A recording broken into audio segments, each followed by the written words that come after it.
ఓం శ్రీకృష్ణ పరబ్రహ్మణే నమః. భగవద్గీత పారాయణానికి స్వాగతం సుస్వాగతం. మనము నిన్నటి రోజు 2వ అధ్యాయంలో సాంఖ్యయోగంలో 20వ శ్లోకానికి అర్థం తెలుసుకున్నామండి. ఇప్పుడు కొంచెం జాగ్రత్తగా అర్థం చేసుకుందాం, ఎందుకంటే చాలా ఇంపార్టెంట్ శ్లోకాలు. అసలు జీవితంలో తెలుసుకోవలసిన విషయాలే ఇవి. కాబట్టి కొంచెము టైం ఎక్కువ తీసుకుంటున్నాను, ఏమనుకోకండి. అయితే ఇప్పుడు మనకు ఈ 20వ శ్లోకం ద్వారా ఏం తెలియజేసిండు అంటే, కృష్ణ భగవానుడు చచ్చేదెవరో చావనిదెవరో అర్థమైందా అర్జున? ఇప్పుడు దేహము అనేది నశించేది, నశించిపోతుంది. ఆత్మకు చావు లేదు, దానికి పుట్టుక లేదు, చావు లేదు. కాబట్టి నువ్వు చంపేదెవరు? నువ్వు చంపేదెవరిని? చంపేదెవరు? చచ్చేవాళ్ళు ఎవరు? నువ్వు అనవసరంగా దుఃఖిస్తున్నావు. నీకు జ్ఞానులు ఈ విషయాన్ని తెలుసుకుంటారు. ఎవరు చంపుతున్నారు, ఎవరు చంపిస్తున్నారు, ఎవరు చంపుతున్నారు, నశించేదేంటిది అనేది తెలిసిన జ్ఞానులు ఏడవారు, దుఃఖించరు. కాబట్టి నువ్వు పండితుడివి కదా, ఎందుకు దుఃఖిస్తున్నావు, ఇప్పుడు అర్థమైందా అని అడిగి దాన్ని బలపరచడానికి ఇప్పుడు 21వ శ్లోకాన్ని చెప్తూ ఉన్నాడు.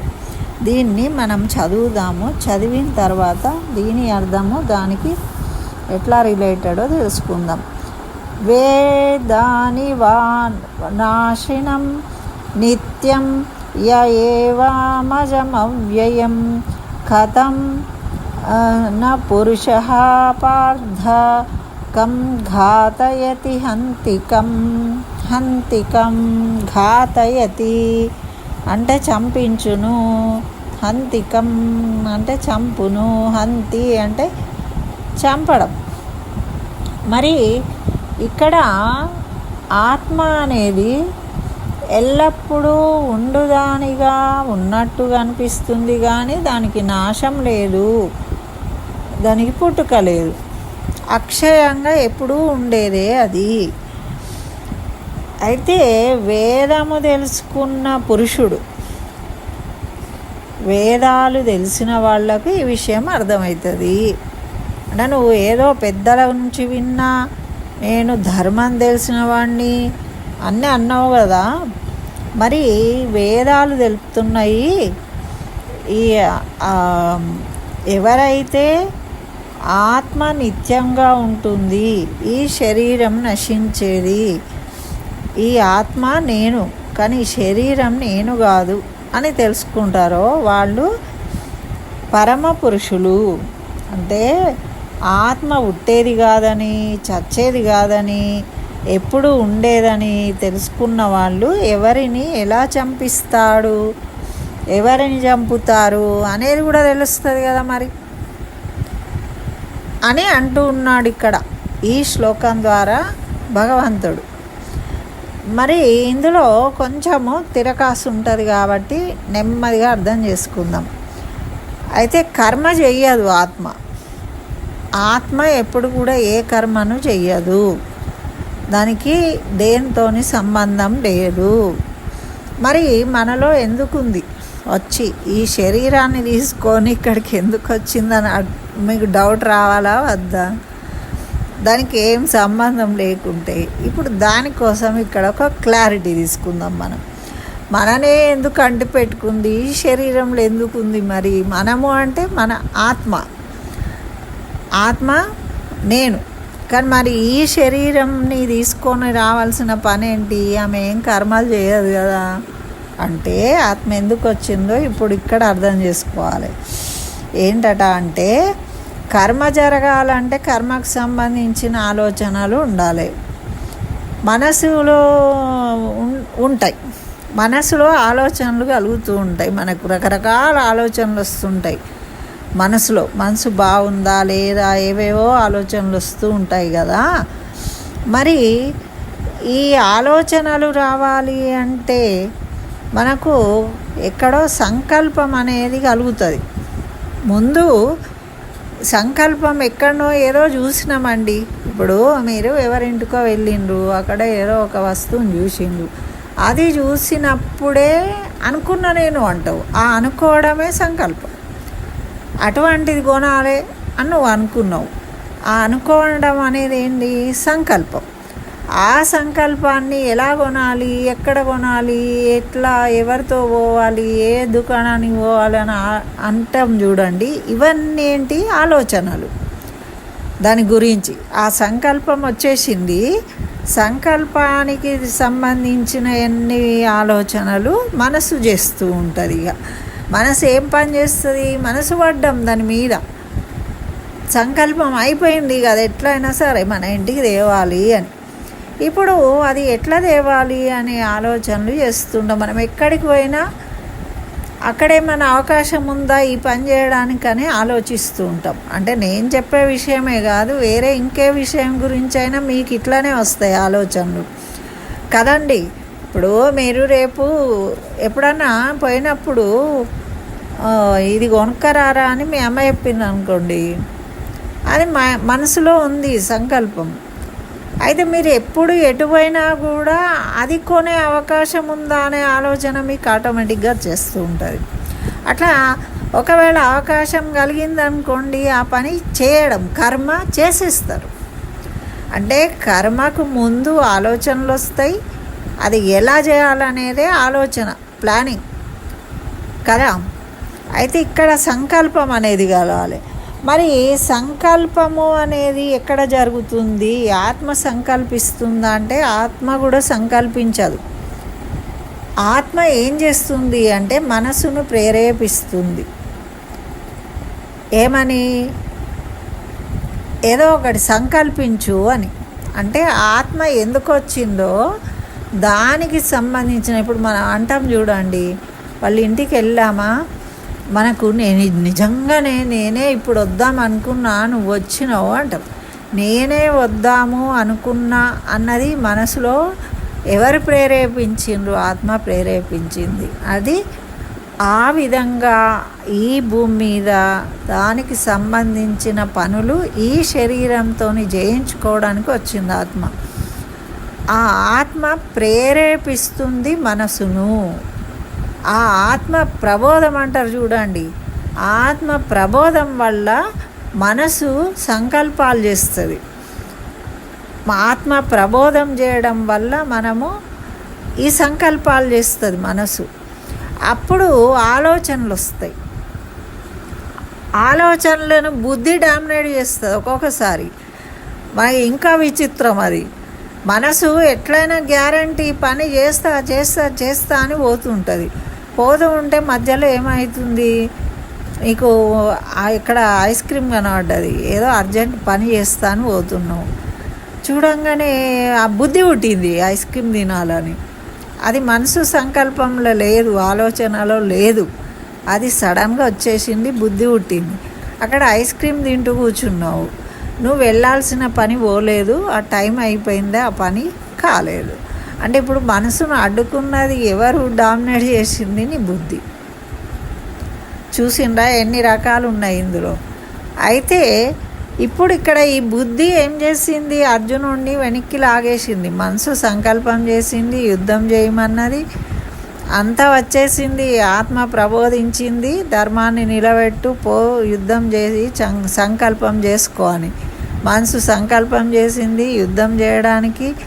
అన్ని ఆలోచనలు వచ్చినాయి, ఎలా చేయాలి, ఎవరిని విలువాలి, ఆ మామను విలువ, ఈ మామను విలువ, వాళ్ళని విలువ, వీళ్ళని విలువ, అందరూ వచ్చేసిండ్రు, యుద్ధం చేద్దామని వచ్చిండ్రు, అంతా అయింది. ఇక్కడికి వచ్చిన తర్వాత ఏమైంది? అయ్యో మా తాత ఉన్నాడు, మా తాతని ఎట్లా చంపాలి అనే బుద్ధి. అరే వాడి బుద్ధి మంచిగా లేదు అంటాం మనం. అప్పుడు మనసు మంచిగా లేదు అనం కదా. వాడికి చెడు బుద్ధి ఉందా, మంచి బుద్ధి ఉందా అంటాం. మంచి మనసు, చెడు మనసు అని కూడా అంటాం, మనసులో ఆలోచనలు. అయితే ఇక్కడ ఏమంటాం మనము? వాడి బుద్ధి బాగాలేదు, బుద్ధి ఖరాబ్ అయిందంటాం. అంటే ఇప్పుడు ఇక్కడ ఏమైంది? ఆ బుద్ధి అనేది జ్ఞానాన్ని కలిగించింది. అరే మీ తాతని ఎట్లా చంపుతావురా నువ్వు అనగానే ఈయన అవును నిజమే కదా, అసలు నేను ఇక్కడ దాకా ఎట్లా వచ్చినా, నాకు ఎంత ధైర్యము, నేను చంపడానికి వచ్చేసిన ఏంటి అనే ఆలోచనలో పడ్డాడు. ఇక ఆలోచిస్తూ ఆలోచిస్తూ అవన్నీ, అయ్యో నేను ఎంత ఘోరం పాపం చేసినా, నాకు బతికున్నా చచ్చిపోయినా నాకు నరకం తప్పదు, ఇక ఇటువంటి పాపానికి ఒడిగట్టినా నేను అని ఏడ్చుకుంటూ కూర్చున్నాడు. అంటే ఇప్పుడు ఆత్మ ప్రబోధం వల్ల యుద్ధానికి వచ్చిండు. మనసు సంకల్పం చేసింది. అంటే ఆత్మ చేసే పని ఏంటిది? ఏ పని చేయదు, కేవలం డైరెక్షన్ ఇస్తుంది అంతే. నువ్వు చేయడానికి ఏం చేయడానికి వచ్చావో భూమి మీద దాన్ని ప్రేరేపిస్తుంది నిన్ను అని చెప్తున్నాడు. ఇక్కడ ఆధారమై ఉంటుంది. నువ్వు చేసే సంకల్పానికి ఆధారం ఏంటి? నీ ఆత్మ ప్రబోధం వల్ల నీకు సంకల్పం అనేది కలిగింది, బీజం వేస్తుంది. ఆ బీజానికి ఇక ప్లాన్ చేసుడు, దాని వెంట తిరుగుడు, దాన్ని చెయ్యడము, ఆ కర్మ అదంతా ఈ శరీరము మనసు ప్లానింగ్ చేసేస్తుంది. చేయంగానే ఆ ప్లాన్ని ఇంప్లిమెంట్ చేసేది ఈ శరీరం అన్నమాట. ఈ శరీరంతో చేయించుకుంటుంది అది. దాని కర్మ, దాని ప్రబోధము ఎంతవరకు ఉంటుందో, ఎంతవరకు చేయాలనో, ఈ శరీరంతో ఏమేం పనులు చేయాలనో అవన్నీ చేసుడు అయిపోయిన తర్వాత ఇది వదిలిపెట్టి వెళ్ళిపోతుంది. అప్పుడు ఈ శరీరము పనికి రాదు అని మనం తీసి అవతల పడేస్తాం. అది కథ. ఇప్పుడు ఇక్కడ ఆత్మని చంపలేం కదా, కేవలము పైన పొట్టు తీసేసినట్టు, పొట్టు వేస్ట్ కాబట్టి ఆ పొట్టును కాల్చేస్తూ ఉన్నాం. అట్లా ఇక్కడ ఆత్మ అనేదే చావదు అని తెలుసుకున్నావు కదా అర్జున అని అంటూ ఉన్నాడు. నాకు అర్థమైనందులో నేను మీకు తెలియజేస్తున్నానండి. అయితే ఆత్మ జ్ఞానోదయంలో అజ్ఞానం నివృత్తి అవుతుంది. ఇక్కడ ఆత్మ జ్ఞానం అనేది అదే. ఆత్మ మంచిగా చెప్తూ ఉంటుంది, కొన్ని మనకు చెప్తూ ఉంటే మనసు సంకల్పం చేస్తూ ఉంది, కానీ మనసులో ఉండే ఒక ఆలోచన వేరే ఉంది. నువ్వు ఇక్కడ చేసే పని వేరే చేస్తూ ఉంటావు. ఇప్పుడు వాళ్ళు వస్తూ ఉన్నారు, రాగానే నువ్వు మంచిగా ఆలోచన ఉండి నువ్వేమనుకుంటావు, రాగానే నమస్కరిద్దాము, మంచినీళ్ళు ఇద్దాము అన్నీ, నీ బుద్ధి అంతా మంచిగా ఉంది, సంకల్పం చేసుకున్నావు అంతా, ఎవరో గెస్ట్లు వస్తున్నారు అని. సడన్గా వాళ్ళు వచ్చే టైంకే నువ్వు మర్చిపోతున్నావు. అప్పటిదాకా వెయిట్ చేసినావు, అప్పుడు మర్చిపోయినావు, వాళ్ళు వచ్చేసిండ్రు. వెంటనే అప్పటిదాకా నువ్వు చేయాలనుకున్న సిరీస్ అంతా మారిపోయింది.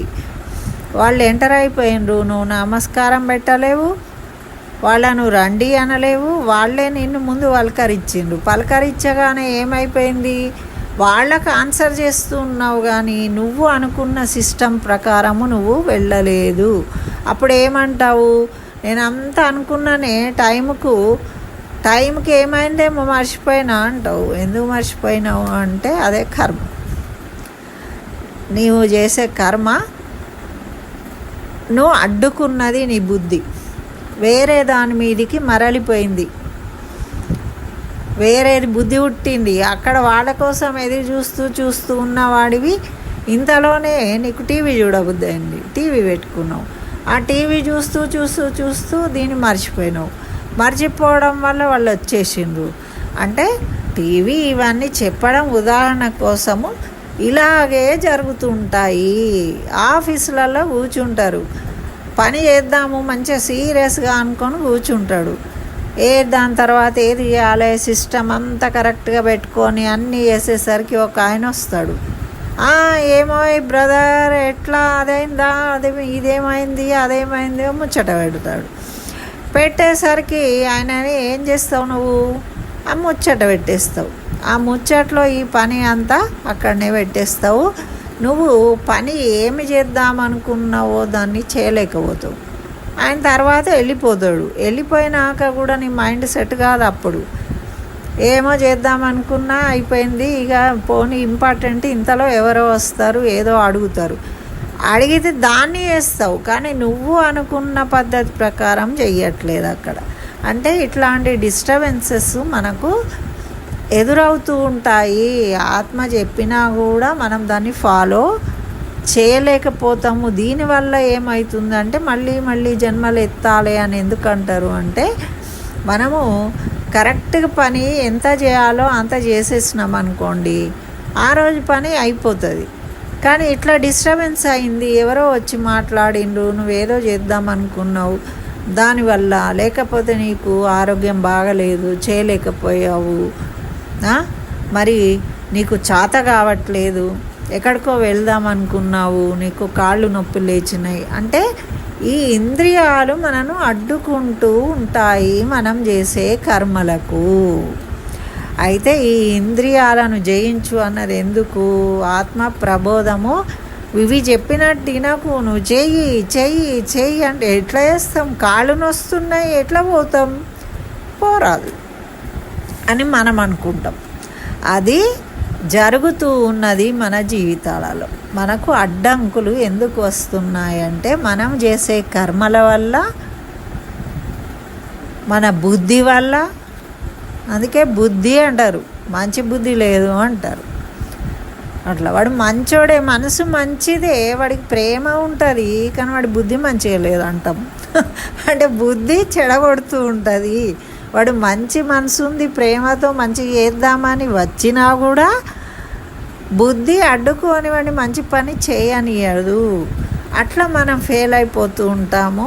ఆత్మ చెప్పిన విషయాలను మనము పట్టించుకోము, చేయకపోవడం వల్ల ఏమవుతుంది అంటే మన జీవితము, మన జన్మలు డ్రాగ్ అవుతూ ఉంటాయన్నమాట. మళ్ళీ మళ్ళీ మళ్ళీ మళ్ళీ జన్మెత్తడము, ఈ విధానంలో కొన్ని తప్పులు చేయడము, పాపాలు చేయడము, మళ్ళీ అవి కొంత మూట కట్టుకోవడము ఇట్లా.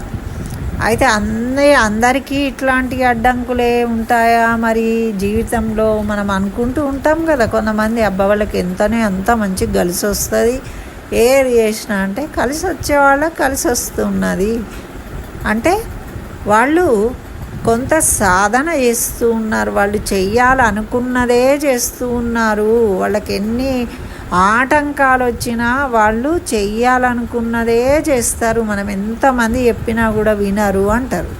అంటే ఆ దృఢ సంకల్పము మనకు ఉండాలి. అర్జునుడికి ఏం ఉండాలి? ఇప్పుడు యుద్ధం చేయడానికి వచ్చినా నేను యుద్ధం చేయాలి అనేదే ఉండాలి. కానీ అక్కడికి పోగానే అయిపోయింది, ఆయన జ్ఞానము అజ్ఞానం అయిపోయింది. ఇప్పుడు ఆత్మ వికారరహితం కావాలి. వికారాలు ఆత్మకు ఉండవు. కానీ ఇక్కడ ఏమవుతుంది? ఆత్మ నడిపించే దానికి ఆధారంగా ఉంది, కానీ నడపడం మాత్రం ఈ శరీరమే నడపాలి. ఈ బుద్ధి, మనసు ఇవే వాటిని సంకల్పం ఆలోచనలు ఇవ్వాలి, ప్లాన్ చేయాలి. మళ్ళీ ఈ శరీరంతోనే దాన్ని మనం కంప్లీట్ చేయాల్సిన అవసరం ఉంటుందన్నమాట. ఇక్కడ మరి ఈ ఆత్మ జ్ఞానోదయంలో అజ్ఞానం అనేది తొలగిపోతుంది. ఆత్మజ్ఞానం కలిగింది అంటే అందుకే కదా మరి మనం చెప్పుకుంటాము, పెద్దవాళ్ళందరూ కూడా వాళ్ళు ఆత్మజ్ఞానం కలిగింది, ఆత్మ నేను, ఈ శరీరం నేను కాదు, ఈ శరీరానికి చీమ కుట్టింది ఏం కాదు. యామనాచార్యులకు ఒక పుండు పుడుతుంది, ఇదే రాచపుండు. ఇంత పూర్వకాలంలో అందరికీ రాచపుండ్లు ఉండేవి, వాటితోనే చచ్చిపోయేవాళ్ళు వాళ్ళు. అయితే ఆయన ఏం చేస్తాడు, దాన్ని తీసి కాసేపు ఆయనకు పూజ చేసుకోరాకుంటే దాన్ని తీసి కాసేపు నువ్వు అనుభవించు అని ఒక చెట్టుకు వేసేస్తాడు. అంటే వాళ్ళకు ఆ శక్తి ఉంది. వాళ్ళు చేసే పనికి అడ్డు వస్తే ఇది శరీరం కాబట్టి దీన్ని ఆజ్ఞాపిస్తారు వాళ్ళు. అట్లనే రమణ మహర్షి జీవితంలో కూడా పాపము దాన్ని పట్టించుకోడు. తనకు అయ్యో ఇంత ఉంది కదా, డాక్టర్ దగ్గరికి పోదాము, వైద్యం చేస్తామంటే అది అయ్యేది ఉంది, దాంతో నాకేం పని ఉన్నది, అది నాదా ఏమన్నా అంటారు. అట్లా మనం అని ఉండగలుగుతామా? ఉండలేము. మన సంసార జీవితంలో ఎన్నో బంధనాలు ఉంటాయి. మనకు ముందు మంచిగా కనబడాలి, అందంగా తయారు కావాలి, అందంగా మాట్లాడాలి, వచ్చిన వాళ్ళని సంతోషపెట్టాలి, ఇవి ఉంటాయి కదా ముందు మనకు ఏమన్నా కానీ అని ఎట్లా అనుకుంటాము అంటే మనకు కొన్ని విధి విధానాలు ఇచ్చిండు. అందుకే మనము ఎలా తరించాలి అంటే నిత్యము నామస్మరణ చేయండి.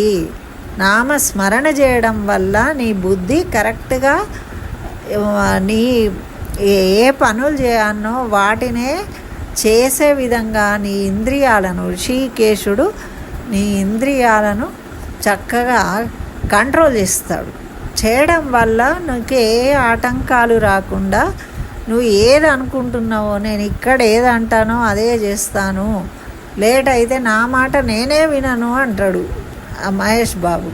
మాట వినను అంటే దేని మాట వింటలేడు, బుద్ధి చెప్పే మాట వింటలేడు, మనసులో సంకల్పం ఏది ఉందో దాన్నే చేస్తూ ఉన్నాడు. అది అక్కడ అర్జునుడు చేయలేదు, ఇప్పుడు ఆగిపోయాడు. అయితే నువ్వు ఇప్పుడు అర్థమైంది కదా, ఇప్పుడు అర్థమైందా నీకు ఈ విషయము అంటే ఇంకా అర్థమైనట్టు మొహం పెడతలేడు కాబట్టి ఈ విషయాన్ని కూడా చెప్పిండు. ఇదండి మరి ఈ 21వ శ్లోకానికి అర్థము. స్వస్తి. సర్వం శ్రీకృష్ణ చరణారవిందార్పణమస్తు.